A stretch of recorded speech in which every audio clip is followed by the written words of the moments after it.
Sejumlah aturan ketat dalam pengantaran barang haram narkoba oleh sindikat Freddy Pratama terkuak. Hal itu diungkapkan oleh Direktur Reserse Narkoba Polda Lampung, Kombes Erlin Tangjaya pada Jumat 15 September.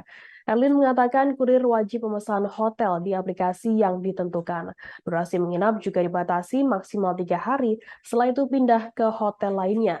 Sama halnya dengan saat memesan jasa transportasi yang dilarang di dalam area hotel. Kurir harus berjalan keluar area hotel sejauh 15 meter untuk memesan jasa transportasi. Aturan lainnya ketika ada masalah saat proses transaksi, SIM card yang terpasang harus segera dihancurkan.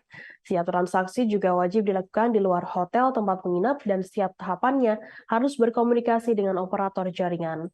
Dan berikut 7 poin terkait aturan jaringan Freddy Pratama berdasarkan hasil penyelidikan Ditres Narkoba Polda Lampung. Yang pertama, nomor telepon pribadi diberikan ke operator.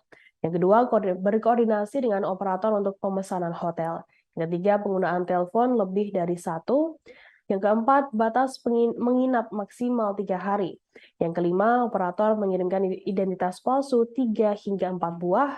Yang keenam, tidak boleh mengambil uang di gerai link bank. Yang ketujuh, pemesanan ojek online di luar hotel. Dan aturan ini wajib dijalankan oleh setiap kurir jaringan Freddy Pratama.